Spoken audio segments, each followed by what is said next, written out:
But some of these supply depots are definitely going to go down. Some of these anti-air static defenses, never mind, Lurkers are going to completely bypass the supply. And actually, Yellow just now deciding to say something. Dark Swarm's coming up all over the place. Boxer chuckling as he's desperately trying to defend his base, trying to get some siege tanks up. Lurkers desperately trying to penetrate him, trying to see if they can actually manage to take this command center, trying to take as much money as possible, as well as trying to take out this production, trying to attack the forces just as they come out of the buildings. No mining going on the main, so that's not really his point there, but still just trying to inch in very close to production. Once you have heavy worker lines right on your factories, you're going to be in a lot of trouble. Still lurkers on the field, some out of the range of Dark Swarm, but you're also taking up quite a few supply depots, so all in all, it's going to take Boxer a while. This is the counter damage that Yellow has wanted to do. He's also now thinking of pushing out the natural expansion, running in straight into a mine, losing some of his hydras, not going to be able to keep up the pressure. Still has lurkers threatening the upper right-hand position, but Yellow is still not managing to do much more. It has a couple of cracklings in the field, just trying to attack some random supply depots. They're going to get taken care of momentarily. I hope. Please. Oh man, Boxer actually taking on those Zerg with a couple of SCVs, losing some in the process. Actually thinking of expanding at the 12 o'clock, and I think it was canceled just in time. Zerg is going to go around, just attack these mines before someone managed to take it out. Did run right the tank lines, but nice prevent there. I think Boxer still has the main, the command center inside of the main. If you wanted to, you could pull it away, but that's probably taking way too long. If you want to take a lower right-hand position, possibly. But Boxer at this point is in a lot of trouble. Yellow amassing a huge amount of overlords and going to be just getting the forces ready to go for yet another Doom Drop. He knows if he manages to do this yet again and completely take out those factories, that's going to be game right there. But meanwhile, Boxer just trying to take the 12 o'clock position, try to get another base for himself. All the possible Doom Drop are going to be very ready. Scourge, just in case. Also, going to see what the Boxer notices is coming. A lot of disgusting sounds that overlords take whenever they, you know, act as transports. Only 3 overlords really to get in first, possibly just see what's going on, see the initial position. Don't really manage to do anything, just a little bit. I think 1 or 2 forces were dropped that instantly got taken down. And yeah.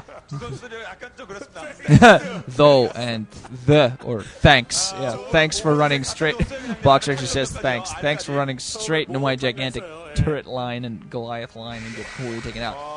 Upper left-hand position. Oh, there were larvae spawning into something. They all get cancelled. There were some static defenses being put up the upper left-hand position far too late. Goliath is going to come in, have a field day, take everything out. 6 o'clock position has been taken by Yellow as well, though, and he still has mining everywhere. Still his main has mining, so just still keeping mining at all the bases, so that's good for him. He's still producing a lot of force. Has a quite large ground force on the ground. I'm not quite sure if he's quite ready to attempt to engage this force of Boxers. He's mostly been playing harassment techs at this point, but he might actually thinking of going for it. He has a lot of lurkers on the field, has some hydras and defilers to support. I'm not quite sure if he wants to go for this. There's a lot of Scourge that have nothing, well, trying to go for those science, but lurkers just running headfirst into death. Dark Swarm's coming up, a lot of workers dying, some managing to burn close. I'm not quite sure. The all instantly get taken out with the tanks. Yeah, siege tank, everything there. Dark Swarm doesn't manage to predict anything, and Boxer says something that makes Yellow grin, and Boxer grin as well. So both these players, despite playing a obviously very nice competitive match, are obviously enjoying exactly what they're doing. And let's see, Boxer going to try to take this 12 o'clock position. This really turned out into a crazy, awesome macro game. These guys might not be the premium players of today, but these guys were the premium players of yesterday. All the Scourge sacrificing their lives to take out 2 science vessels. It might have saved some of them, but feeling, hey, keeping that number down is always a good idea against Boxer. Boxer taking that 12 o'clock position while Yellow losing the upper left hand. So at this point, Boxer at 2 mining bases. Natural expansion's dry already. Upper right hand still mining, 12 o'clock going to be mining. Yellow mining from all his bases, although I think his main and natural are getting pretty dry. Kind of like Sahara there. Comset stations adding in the 12 o'clock position, and both players at a slight pause. Meanwhile, finally, a large number of cracklings on the field for Yellow, finally evolving into a higher level of tech. Despite, he's mostly been staying on lair tech with Defiler support, just trying to make sure that way, of course, he's going to be able to reinforce at all times pretty heavily. He knows this. And just trying to run in some crackers, trying to do some damage, trying to come in very close to those tanks, but not really meant to do too much damage. Overall, lurkers on the field, scans do go off. Dark Swarm, oh, that unfortunately misses the lurkers I believe. Or wait, no. I think actually the lurkers are something. No, okay. Mines take care of them, despite whatever you might think. The middle being taken by yellow now, so that's exactly what Boxer wants to pressure. One more lurker loses his life there. Cracklings and the lurkers, and the Hydra is actually going to move in. Oh, play goes off, only hits the tank, a couple of vultures.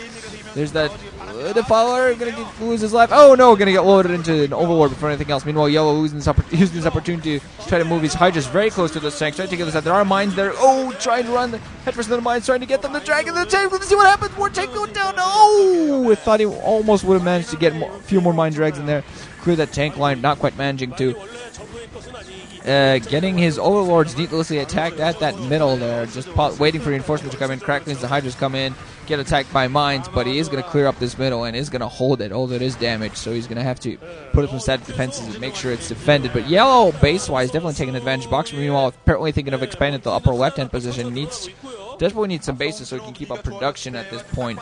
Has not many mining bases at all. Really wish I knew. It's times like this that I really, really wish I knew Korean. Science facility floated up, act as a partial spotter. Yay.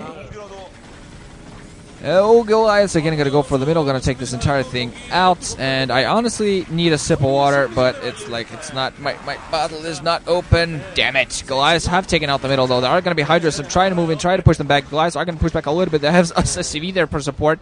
Try to heal. Try to repair them as they run away, but the Hydras do push them back despite NCL does, however, lose the base. Upper left-hand position just now being put up. Did a lot of Scourge in the air, just trying to capture any future science vessels. But I gotta say, I haven't really seen Boxer trying to go for any critical mass, so Science just has a few here and there. You know, now creep colonies actually being put down, some static defenses before he puts down the hatchery, so scan does go off to spot exactly that. Upper left-hand position has been put down, static defenses, turrets ready. There are a lot of other forces. Actually, 3 overlords are going to fly straight up into those turrets. 5 turrets, I believe. We're going to see whether, yeah, they're going to fly to the far left side. We're getting hit by a lot of turrets. One overlord instantly gets melted. Hydras come up. Oh, nice mine there. So beautiful play there by yellow. It takes out all the SCVs. So Bucks are like, oh, come on, man. They just got that base. Heavily defended against droughts, but still, you definitely take that sacrifice, I think. It didn't just manage to threaten the base, but still building a large army, still just focusing on lurkers and hydras, some zerglings and defilers, and having that unit composition really allows them to just keep constant mass of production. Just the zergs die, but they come back, kind of like herpes, never quite go away. And now we're going to see the first person view of Boxer. Just tries to hold back. So lurker onslaught has some siege tanks in range. Try to get some lurkers. So Science 3 Science are going to try to irradiate as many forces as he can. Try to irradiate the lurkers as well as the defilers, especially just to make sure they keep out of his hair. Lurkers, however, trying to move in as close as possible. Barely keeping out of the way of us. Oh, keeping the range of those tanks, and does manage to play all the Science Falls once of the Mulist if he can bother to get one in the air. Will help. All that'll do to Scourge to take out everything. Yellow getting a spot the upper left hand to decide if he wants to threaten that or not. Has bases being put everywhere. You can really see the first person view. Really, looking at the first person view, it seems like Yellow really has bumped up his APM quite a bit over his course of his career. Really, it's nice to see him active again. He is going to be hopefully playing quite a bit in the Pro League this coming season. Pro League starting in only a week or two, I believe. So that's going to be awesome overall. I think Ace, we're going to be very interesting overall to see what Ace managed to do. I don't think anybody actually expects them to move beyond the 12th position spot, but it's always fun to watch him play, just these classic players. And the lineup is so great now that their lineup is pretty well overall stacked, so it's going to be fun overall. I think I've said overall like